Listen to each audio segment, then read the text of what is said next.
नमस्कार, आप देख रहे हैं स्पेशल स्टोरी और मैं हूं आपके साथ वक्ता। आर्यन केस में लगातार विपक्ष एनसीबी पर हमलावर है। इस केस में ऐसा लग रहा है जैसे सारे नेता अभिनेता एकजुट होकर एनसीबी की लड़ाई को कमजोर बना रहे हैं। एक तरफ वो लोग हैं जो ड्रग्स को सपोर्ट करने की लड़ाई लड़ रहे हैं, तो एक तरफ ड्रग्स को जड़ से सफाई के लिए लड़ाई लड़ी जा रही है। इसी पर चर्चा के लिए हमारे साथ मौजूद हैं कैपिटल टीवी की न्यूज एडिटर तृप्ति श्रीवास्तव जी। मैम, आपका बहुत बहुत धन्यवाद। मैम, इस केस में ऐसा लग रहा है कि पूरा विपक्ष, चाहे वो नेता हो या फिर अभिनेता हो, पूरे एक तरफ हो गए हैं आर्यन के केस में।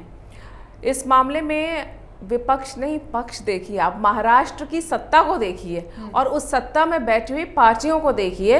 वही सब हैं जो सबसे ज्यादा इस पूरे मामले से तिलमिलाई हुई हैं। एनसीबी की इस कार्रवाई से अगर सबसे ज्यादा कोई बौखलाया है तो वो बेसिकली महाराष्ट्र की सरकार है, क्योंकि कांग्रेस भी शामिल है, एनसीपी भी और शिवसेना भी है। उद्धव ठाकरे और एनसीपी के वो नवाब मलिक लगातार क्या बोल रहे हैं वो हम देख ही रहे हैं। वहीं कांग्रेस भी उन्हीं के गठबंधन की है। कांग्रेस में भी अधीर रंजन बोल रहे हैं कि बेल दे देना चाहिए, कपिल सिब्बल बोल रहे हैं बेल दे देना चाहिए, वकील हैं आप लोग, जाइए लड़ लो फिर शाहरुख खान के बेटे का केस। ऐसे ज्ञान मत बांटो आप जुडिशरी को। अगर वहां पे कानून के हिसाब से कोई काम हो रहा है तो उसे होने दो। ये परसेप्शन बना रहे हैं, बेसिकली पूरा परसेप्शन बनाने का खेल चल रहा है, क्योंकि उन्हें भी पता है कि जो कोर्ट में होगा, जो अदालत तय करेगी, वही फैसला होगा। अब ये अगर ट्विटर पे बोलते हैं या पब्लिक प्लेटफॉर्म पे बोलते हैं, उसका असर जुडिशरी पे नहीं होता, उसका असर होता है आम लोगों पर, जो जनता होती है। तो ये पूरी तरह से परसेप्शन का खेल कोई आज से नहीं चल रहा। जिस दिन से आर्यन खान गिरफ्तार हुआ है उसी दिन से ये सारा खेल चल रहा है। और समझने वाली बात यहाँ पे ये है कि ये सारी तकलीफ महाराष्ट्र की सरकार के गठबंधन वाली सरकार में जितनी पार्टियां उन्हीं को क्यों हो रही है, क्योंकि ये तो महाराष्ट्र ही है ना। एनसीबी अगर ड्रग्स का सफाया कर रही है तो महाराष्ट्र के भले के लिए कर रही है ना, उसमें उसका भला अकेले का तो नहीं है ना, वो तो पूरे देश के लिए होती, केंद्रीय जांच एजेंसी होती है। लेकिन अगर आपकी स्टेट से, जो कि सबको पता है, आप चाहे उसको माने चाहे ना माने, चाहे ये बॉलीवुड के लोग बोले कि हमें टारगेट किया जा रहा है, तो टारगेट इसलिए किया जा रहा है क्योंकि हर कोई आम इंसान भी ये जानता है कि बॉलीवुड के अंदर ड्रग का नेक्सस कैसे चलता है, कैसे छोटे छोटे कलाकार आते हैं, उनको क्यों इस ड्रग के चक्कर में फंसना पड़ता है। इस जाल में वो इसलिए फंसते हैं क्योंकि बड़े कलाकारों तक पहुंचने के लिए उन्हें इन ड्रग पार्टीज का हिस्सा बनना पड़ता है, और हिस्सा बनते बनते ये कब उस नशे के आदी हो जाते हैं ये इन्हें ही पता नहीं चलता। और ये इतना ओपन सीक्रेट है बॉलीवुड का, जो कि हर कोई जानता है। कोई भी स्ट्रगलिंग एक्टर ले लीजिए या जो बड़े एक्टर या कुछ जाने पहचाने एक्टर्स हैं जो खुल के बोलते हैं, आप उनसे पूछिए, सब ये बात जानते हैं। और ये बात क्या महाराष्ट्र सरकार नहीं जानती है? लेकिन बॉलीवुड में जैसे ही ये निशाना साधा गया, जहां पर अंडरवर्ल्ड का हमेशा से दबदबा रहा है, उसके बाद अब ड्रग्स के थ्रू कैसे अंडरवर्ल्ड उसको हैंडल करे सब कोई जानता है। तो सवाल तो यहाँ ये उठना चाहिए कि महाराष्ट्र सरकार को इसमें इतनी तकलीफ क्यों हो रही है। अगर उन्हें लगता है कि उसकी बेल के साथ खेल हो रहा है तो आप कानून के हिसाब से चलने दीजिए ना, या फिर आप कोर्ट में जाइए अपने सबूतों को लेके, जो आप ट्विटर पे बोलते रहते हैं या पब्लिक प्लेटफॉर्म पे बोलते रहते हैं, आप उस हिसाब से लड़िए। आप एक एनसीबी के ऑफिसर को निशाना साधेंगे, जैसे कि वो समीर वानखेड़े के पीछे पड़ गए। उसके बाद ये नवाब मलिक, क्योंकि उनके खुद के दामाद को जो है अरेस्ट कर लिया गया था ड्रग्स के मामले में। अरे इतने बेकसूर थे तो आप लड़ते ना, जमानत पे ही छूटा है ना अभी आपका दामाद, कुछ तो मिला होगा ना। और कोई तो वजह रही होगी कि आप ही की महाराष्ट्र के, आप ही की कोर्ट वहां पर अगर नहीं छोड़ रही है, जमानत नहीं दे रही है, तो कुछ पुख्ता सबूत होंगे उसके खिलाफ। तो आप उसकी खुन्नस निकाल रहे हैं, ये भी साफ साफ नजर आ रहा है। आप उनके घर वालों की तरफ चले गए। समीर वानखेड़े का मनोबल तोड़ने का किस तरह से काम चल रहा है आप ये देखिए। समीर वानखेड़े ईमानदारी से काम कर रहे हैं, इनके ऊपर जो आरोप लगाए हैं आप वो देखिए कितने खोखले हैं, और इससे इनकी मंशा आपको साफ साफ समझ में आ जाएगी। नवाब मलिक ने क्या कहा, अभी तस्वीरें लेकर आ गए कि ये दुबई गए थे, मालदीव्स गए थे अपनी बहन के साथ, और वो पिक्चर्स भी उन्होंने डाल दी। मैं कह रही हूँ ना, नवाब मलिक जेम्स बॉन्ड बनने की जो कोशिश करते हैं ना, और उसके बाद जब नतीजा सामने आता है तो वो क्राइम मास्टर गोगो बन के आते हैं सामने। उन्होंने यही बताया कि देखिए कि उनकी बहन जो है वो वहां गई थी, पता चला कि वो जो फोटोज उन्होंने डाली हैं वो मुंबई के टर्मिनल 2 के हयात की थी।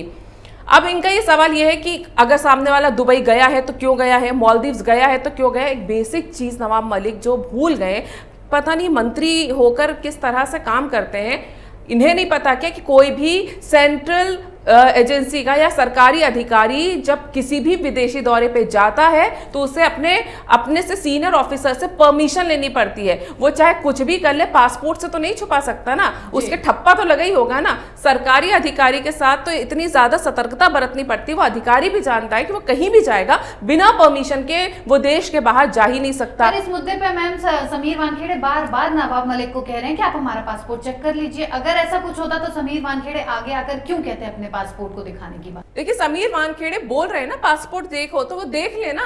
वो बोले नवाब मलिक कि हाँ अपना पासपोर्ट दिखाओ, और वो दिखा देंगे। और नवाब मलिक को क्यों दिखाएंगे? आपने इल्जाम लगाया, बिल्कुल कोर्ट में जाएं वो, जैसा कि वो बोल रहे हैं, और वो जाएंगे। समीर वानखेड़े इस मामले में अगर उनके परिवार को ज्यादा घसीटा जाएगा, उनके परिवार, उनकी बहन को, उनकी माता, उनके पिता को अगर घसीटा जाएगा, तो कोई भी अधिकारी अगर वो ईमानदारी से काम कर रहा है तो वो कोर्ट का दरवाजा खटखटाएगा, खासतौर से जब वो कानून को मान के काम करता है। और बिल्कुल सही बात बोल रहे हैं कि पासपोर्ट आप देख लीजिए, पासपोर्ट जो होता है पूरी गवाही दे देता है। बिना पासपोर्ट के तो दुबई नहीं जा सकते वो। मालदीव्स वो खुद गए थे, उन्होंने कहा है। एक तरफ ये बोलते हैं कि मालदीव्स, एक तो ये उगाही गैंग जो है ना, इनके मुझे समझ नहीं आता, खुद का गृह मंत्री वसूली गैंग का सरताज निकला। परमवीर सिंह जो है ये जेम्स बॉन्ड, उन्हें नहीं ढूंढ पा रहे हैं, लेकिन इनको ये पता करना है कि समीर वानखेड़े दुबई गया था कि नहीं गया था। अरे परमवीर सिंह को ढूंढो ना, वो कहाँ गया है, जो कि आपका ब्लू वाइट बॉय था और एकदम आपकी मट्टी पलीत करके गायब हो गया है। तो नवाब मलिक को उनको ढूंढना चाहिए। ये जो बोल रहे हैं मालदीव जाके वहां उगाही की, अरे अगर समीर वानखेड़े ने उगाही ही की होती तो फिर वो कार्रवाई क्यों करता? सबसे आसान सी बात है ना। अगर शाहरुख खान से समीर वानखेड़े को उगाही करनी थी तो जब वो आर्यन खान को पकड़ कर लाए थे क्रूज पर से, और उसके बाद अगले दिन तक नाम सामने नहीं आया था, तो इतनी देर में तो उगाही हो जाती। और शाहरुख खान अच्छी तरह जानते कि किस केस में उनके बेटे को फंसाया गया, तो वो तो अपनी दौलत उठा देते। लेकिन अगर उगाही का ही मामला होता तो आज आपको ये तक पता नहीं लगता कि उस केस में क्रूज में जो एक्टर का बेटा पकड़ा गया था उसका नाम क्या है। वो सिर्फ गॉसिप में नाम चल रहा होता, गिरफ्तारी नहीं होती और मामला इतना लंबा खिंचता नहीं। अभी तक ये महाराष्ट्र में ही केस सुनने में आ रहा था कि ड्रग्स के पेडलर्स जो हैं सिर्फ ये कनेक्शन महाराष्ट्र तक ही है, लेकिन मैम इससे पहले बिहार का नाम आया और आज दिल्ली का नाम भी आ गया है कि इस केस के साथ कनेक्शन दिल्ली का भी आ रहा है। देखिए, जो पूरा मामला है, एनसीबी भी पहले बोल चुकी है कि ये एक पूरा नेक्सस है, और नेक्सस की ही वो बात कर रही है। वो जी खासतौर से आर्यन के केस में जो लगातार बोलती रही है कि ये साजिश का मामला है, कॉन्स्पिरेसी है। तो कॉन्स्पिरेसी में उसने बोला है ना कि विदेशी तार जुड़ सकते हैं। तो जो तार जुड़ते हैं, जब ड्रग्स का पूरा धंधा होता है, लोगों को ये लगता है कि सिर्फ बॉलीवुड को निशाना बनाया जा रहा है। ऐसा नहीं है, चौतरफा कार्रवाई चल रही है। जब बिहार का कनेक्शन निकला था तो उसमें यही पता चला था ना कि कैसे नेपाल के रास्ते बिहार से होते हुए ड्रग्स मुंबई पहुंची है। दिल्ली से इसलिए जुड़ रहा है क्योंकि जो लोग ये कह रहे हैं ना कि सिर्फ बॉलीवुड को निशाना बनाया जा रहा है, बॉलीवुड के निशाना बनाया जा रहा है, तो दिल्ली का मामला इसलिए आया कि उसमें जो पकड़े गए उसमें दिल्ली के लोग भी हैं जो अरेस्ट हुए या जो क्रूज से उनको सबूत मिले।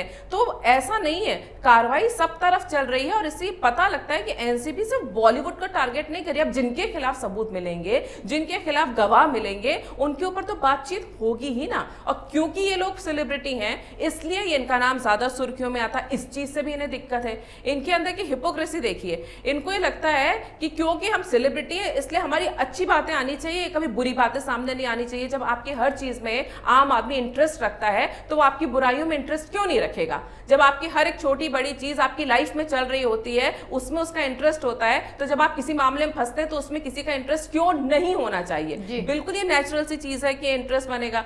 दूसरा, ये फिल्म इंडस्ट्री वाले जो बॉलीवुड को निशाना बना रहे हैं, जांच एजेंसियों को निशाना बना रहे हैं, समीर वानखेड़े के ऊपर सवाल उठा रहे हैं, आप ये देखिए कि इससे पता चलता है कि इनके जो है ना रियल लाइफ और रियल लाइफ में कितना ज्यादा अंतर होता है। इन्हें पिक्चरों में सिंघम देख के ताली बजवाना अच्छा लगता है, लेकिन असल जिंदगी में इनका किसी ईमानदार ऑफिसर से पाला पड़ जाए तो ये उसके पीछे कितनी बुरी तरह से पड़ते हैं, चाहे वो नेता हो, अभिनेता हो। इन सबकी असलियत इस पूरे केस में सामने आ गई है कि ईमानदारी को ये लोग जैसा पर्दे पे दिखाते हैं ना वैसा कभी सपोर्ट करते नहीं है। क्योंकि अगर ये फंसते हैं तो इनके लिए ईमानदारी गई भाड़ में। सिर्फ हमारा जो है ना जो दामन है वो साफ होना चाहिए, भले ही कि आपने नीचे कितनी भी कालिक छुपा के रखी हो। लेकिन इन नेताओं का इसमें इंटरेस्ट इतना क्यों जाग रहा है मैम?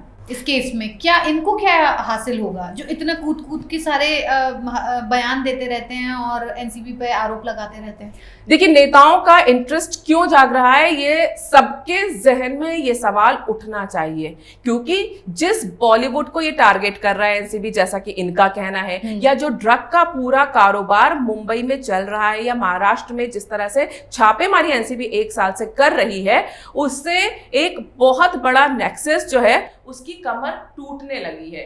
और जिस तरह से गिरफ्तारियां हो रही हैं उससे काफी चीजें खुलकर सामने आ रही हैं। तो किसी भी जगह पर अगर इतने बड़े स्तर पर कोई काला धंधा चलता है, चाहे वो ड्रग्स का हो, इससे पहले स्मगलिंग वगैरह का होता है, तो ये तय बात है कि वो बिना किसी राजनीतिक संरक्षण के नहीं हो सकता। उसमें पुलिस का भी इन्वॉल्वमेंट होता है, जो करप्ट होते हैं, राजनीति का भी उसमें कहीं ना कहीं हाथ होता है। बिना संरक्षण के आप इतना बड़ा नेक्सस नहीं चला सकते। तो ऐसे में सवाल ये उठना चाहिए कि इस ड्रग केस में जो राजनीतिक जो एंगल लगाया जा रहा है और कौन से वो राजनेता हैं जिन्हें सबसे ज्यादा तिलमिलाहट हो रही है, तो इसके पीछे की वजह क्या हो सकती है, ये इसी बात से समझ में आ जाता है कि क्या कहीं ऐसा तो नहीं कि इस ड्रग एंगल में किसी इनके अपने करीबी का नाम फंस रहा हो। जी, बहुत बहुत धन्यवाद इतनी जानकारी के लिए। आर्यन खान की मुसीबतें दिन रात बढ़ रही हैं और उनकी मुसीबत बढ़ाने वाले ये बड़े बड़े नेता ही हैं जो बिना किसी इनविटेशन के इस मामले में घुस जा रहे हैं, सवालिया निशान लगा रहे हैं एनसीबी के ऊपर, जिसके बाद एनसीबी इस लड़ाई को और मजबूती के साथ लड़ने वाली है। तो इन नेताओं को कोई कहे कि चुप रहें और केस को और कॉम्प्लिकेटेड ना करें। एक ही सवाल, जेल या बेल। फिलहाल दीजिए इजाजत, बने रहिए कैपिटल टीवी के साथ। नमस्कार।